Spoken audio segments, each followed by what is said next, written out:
Hi, everybody. I'm Bill Sanders, and this is Watch Art Sci, the art and science of watch collection. Today, we're going to take a look at Benny's Two-Millennial collection, and there are quite a lot of watches, and so we better get started. I'm wearing my H. Moser Henry double hairspring today, one of my favorite watches. Okay, the first watch that we have, this one's from the 40s. It's a Gruen Curvex. Love this watch. You can see how it curves so that it really hugs the wrist, and it also has a shape movement that it's not perfectly square, but it's oblong, and it's a neat watch. The second one is Wittenauer military design, and it's a cool design. What I like about most about that one are the way the numbers are shaped. Beautiful watch. Uh, Next, the lower right down there is the Lone Jeans, what's called a mystery dial. And there you have one hand and the other one sort of seem to float around. They're really on a disc behind it with the diamonds. Again, a really interesting watch. These watches are from the 1940s and generally that area in the 1940s, some 1950s.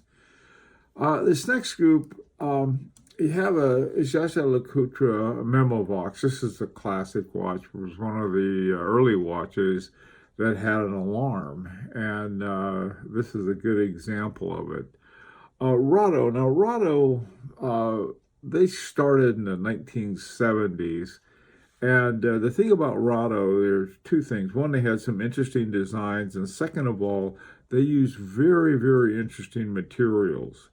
They never have, still to this day, they don't have their own movement, but they've got some interesting watches. I have one. I have one from Gee Whiz. A friend gave it to me back in the 80s, and it's quartz and it runs beautifully still. Great watch. Lower left is Fob Luba Sandow Twin Power. Here's another interesting one. You've got these two barrels in the back. It's a very, very interesting watch. The Jaeger-LeCoultre Atmos clock is a clock I'd like to have. The Jaeger-LeCoultre has this Atmos clock that is, it's a mechanical watch. You wind it up. Great watch to have around. I mean, not watch, but a great clock to have. That's something I'd really like too. Okay, going on. This Piaget is a quartz watch in gold. It's a very nice watch too, I might add. These watches are part of what's called the Jaeger-LeCoultre Odysseus.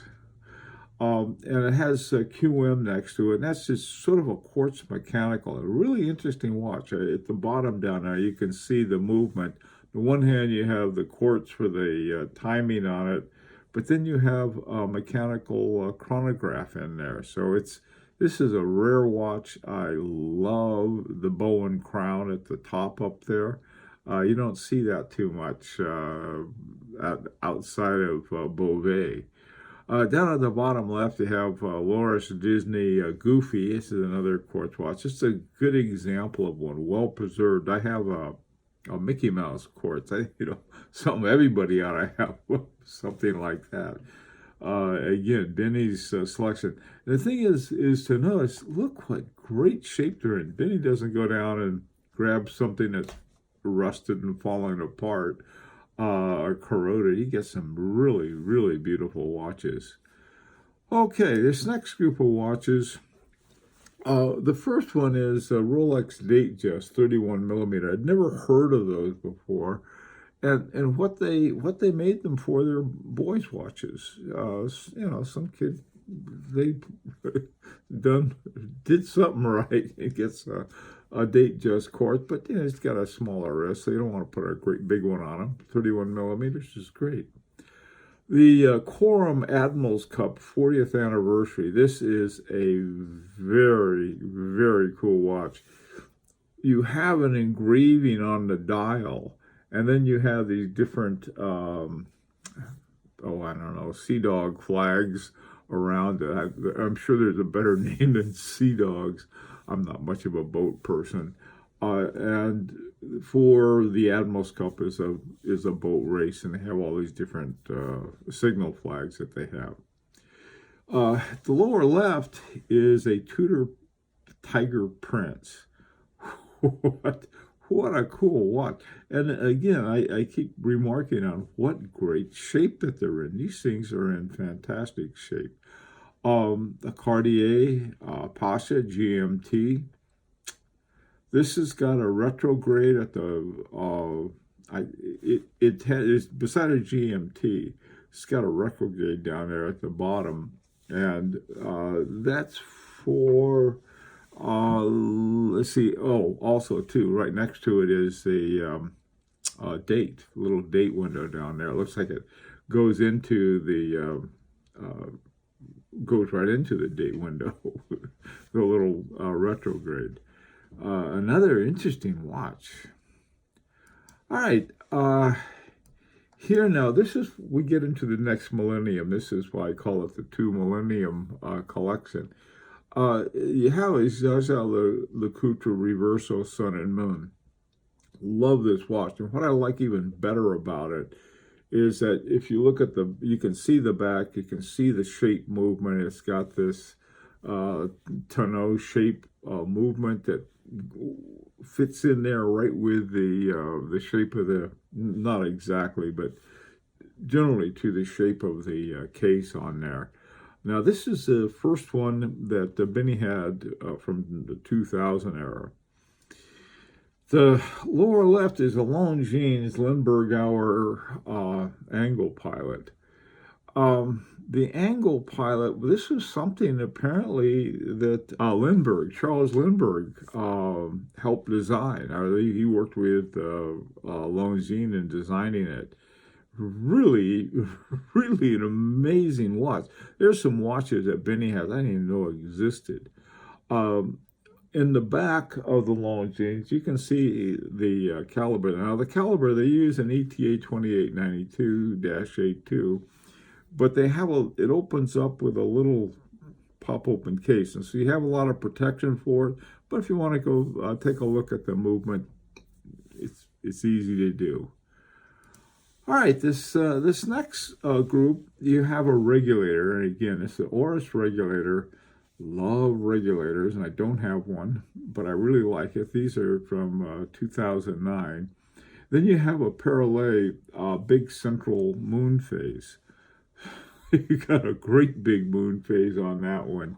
And again, these are so well chosen. Just, I'm looking at all of these different watches, and man, where are they? I haven't seen them before. The bottom down there is called the Epos Emotion Skeleton. It's from 2010. And you have this skeletonized, I guess, ETA 2892. What a beautiful job they did on that. And you can see it, from the front of the back, you can see right through it. If you're interested in looking at what happens in the movement, and I am, because I spent a lot of time building watches using ETAs. This is a neat watch to take a look at. All right, now this last group, these are sort of novelty watches. A company called MJW. You have Time-Wise, and you have a little owl on it. The Promise of Happiness with a tiger. The Number Cruncher with this monster. It looks like he's eating the way they have the time telling and the date on these. And then finally you have the Autumn's Riches. Now, these are they're either quartz or ETA movements, but they're all extremely clever and very interesting. Each one does something different with the numbers that are there in the dial on it. So this is just incredibly cool collection. that Benny has. And let me say this about Benny's information. He had everything set up for me on PowerPoint. I mean, I had all of the information. I could have gone on for hours on this, not only because I liked it, but it was so well organized. And so anyway, as always, I'd love to hear your opinions and any suggestions for Benny, or get some suggestions from Benny. That's what boy, he's got some watches I'd like to have. So anyhow, Bill Sanders for Watch Art Sci, the Art and Science of Watch Collection. Hope to see you next Friday. And until then, if you'd like to subscribe, this is an invitation to do so.